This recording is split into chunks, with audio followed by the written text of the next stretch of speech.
Welcome to Your Food Looks Funny. I am Marcus T, and today's episode is New Year, New Food.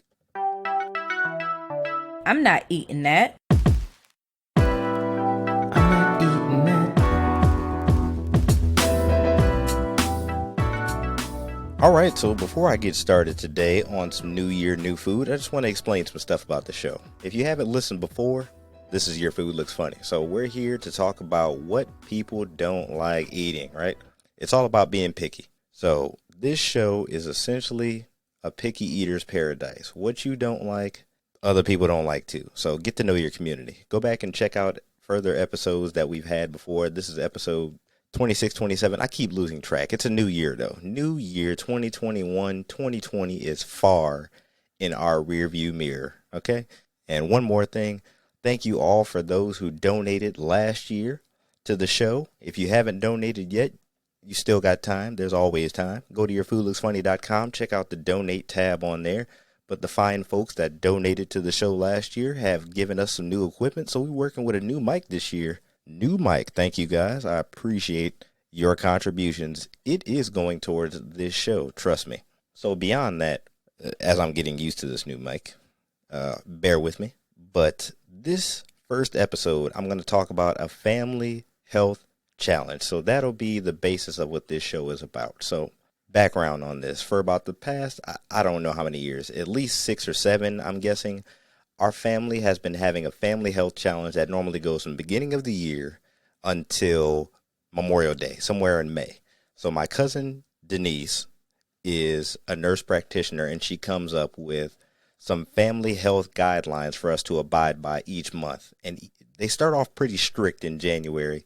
So it is what it is. But I'm going to run you through a previous one. I don't have the one from last year for some reason, and she hasn't sent out the one for this year, which is supposed to start on the 11th. So my goal is to get her on an interview for next week so that you can hear the nonsense. I'm just kidding. It's not nonsense. It's been very helpful to our family and getting us very aware of our numbers, our eating habits, our exercise.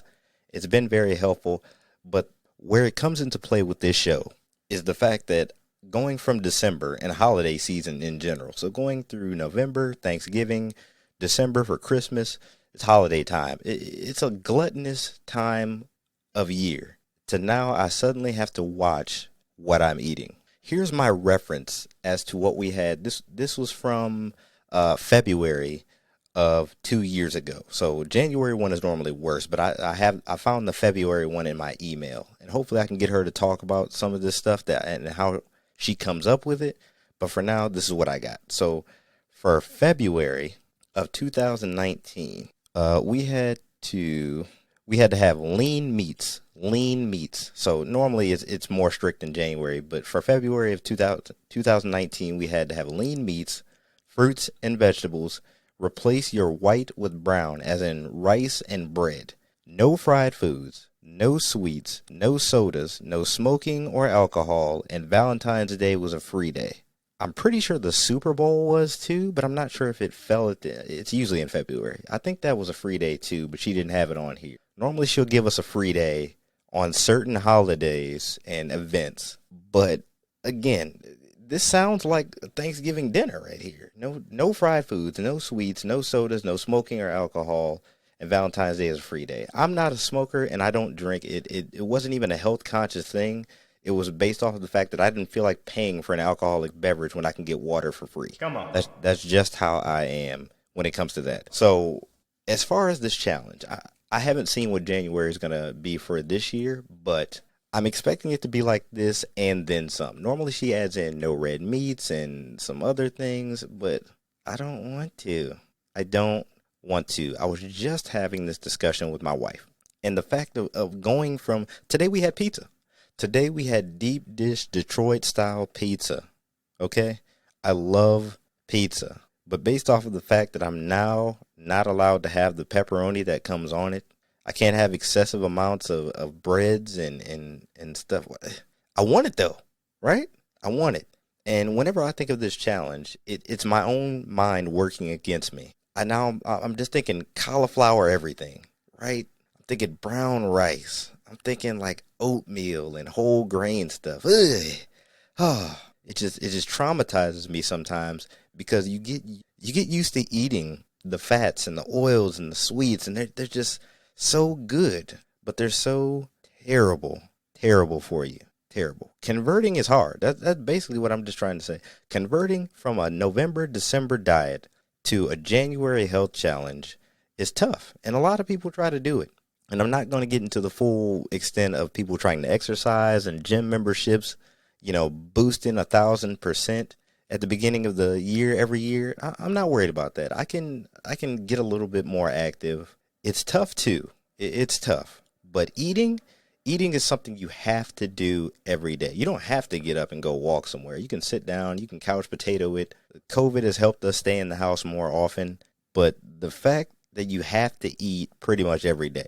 Most people eat every day, and the fact that I now have to try to make a conscious decision to grab something healthy or plan something ahead of time healthy. I'm not a big planner. I'm a spur of the moment kind of guy. And if I feel like eating pizza, normally I'll grab pizza. And that's the thing that kills these kinds of diets. Kills it. So I'm going to tell you how this has gone for me and my wife the past few years. Again, this is a family challenge, so there's normally like 30 or 40 of us participating in it.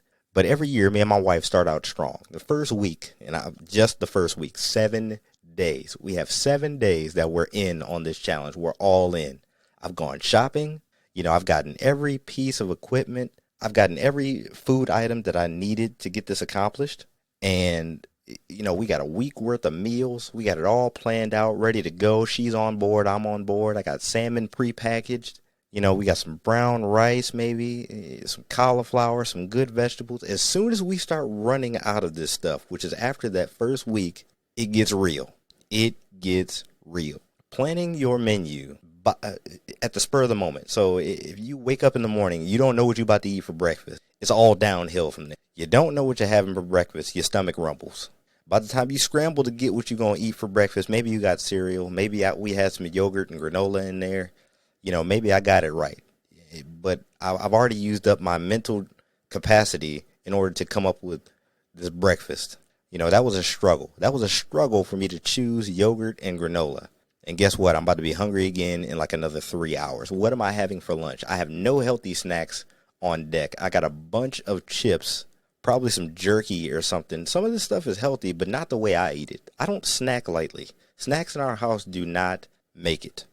They don't make it. The bigger the bag, the quicker I'll eat it all up. So I have to buy individually packaged stuff because I don't feel like A, packaging it myself, or B, I don't even know what the B is at this point. It's just hard. Matter of fact, as I'm recording, I'm staring at a Costco box of assorted chips right here. They're baked though. They're baked. But it's 30 bags in it. We're down to like maybe 7. And that took a while for me to go through because it's just the sheer effort of popping open a bag. But if these were just, one large bag of chips, they would be gone in like 2 days. I don't play that. I don't play that when it comes to the chips and the snacks. That's a meal because I haven't planned out my meals. That's what I need to work on. This ain't even about y'all. This is a therapy session for myself and what I need to do. New Year is hard. I get it. I'm here to help talk through it with you, but I'm really talking to myself. So bear with me with this one. All right. So converting over for this challenge is going to be tough. I already know that. The first week I'll be, we'll be shopped out. We'll be ready to go. And then the next week comes and I realize that I had to go shopping again. And I love shopping. But it's hard to go do it week after week after week because I like change and that needs to be part of routine. So it's a tough thing. Bear with me, people. 2021 is going to be a better year for all of us, eating wise. Fad diets, don't worry about fad diets. Don't worry about cutting out every piece of candy and everything you can. Again, I talked to my wife about this stuff. Another funny story that I have about that with my wife. Here we go. So I was talking to her and she had just cooked some food, right? So she cooked some food and she made a side dish for both of us. One separate for me, one separate for her. So I forget what she had, but she made some mushroom and green bean risotto that we had in the freezer for me because she said that she doesn't like mushrooms. Okay. You can almost tell where this is going, right? I said, when's the last time you've had them? Because I usually encourage her to have the mushrooms, or not just the mushrooms, but any dish that she hasn't had in a long time. Have you had it again recently? So I said, when's the last time you had them? And she said, I don't remember. You don't remember? You don't remember? So I was like, well, has it been in the past few years? She was like, no. I said, has it been in the past decade? She said, no. I was like, so why didn't you try any of the risotto? You can pretty much guess what her response was. I'm not eating that. That's right. You guessed it. She wasn't going to do it. And then she tried to talk her way out of it later. I digress. I'm getting too far into this. But the point is, go back to a previous episode on when to try new foods. Please try them more often than once every decade. Your body will not remember if you had mushrooms when you were 10 and now you're 30. Okay? Try the new stuff out. But strayed from my tangent one more time. Like I said, I'm going to try to get my cousin Denise to interview, and she'll talk a little bit more about this, and we'll talk through some things about why it's hard for people to stick to. I've already said why I think it's hard for me to stick to certain things, but we'll get her opinion as a professional dietitian. And also there's a surprise about her that will be great to be revealed on the show. But again, this was just an entry episode to this year. 2021 is going to be much better. So this year, we're doing a few new things. All right. Before we wrap up the show, a few new things. So I have my wife. My wife makes crafts and shirts and bags and a bunch of different things. So I have her working on a custom shirt. And hopefully in the next couple weeks, I'll be able to show that custom shirt. And we're going to do some giveaways for the new shirt. I'm going to do some other giveaways, but right now we're just working on the shirt. And plenty more interviews coming. I only did a couple last year, but this year it's going to be about the conversations. The conversations about food, the debates, the talks, the different opinions other than my own. Because I have enough swimming in my own head, but it's great to get another voice on it. So, again, that is going to wrap up today's episode. All right. Again, I'm trying out some new things. Again, thank you guys for donating to the show. If you haven't done that yet, go to yourfoodlooksfunny.com. Check out the donate tab on the top right. Follow us on social media, YFLF Podcasts. On Instagram, Twitter, check out Facebook, check out the merchandise. But other than that, I'll see you guys next week. All right.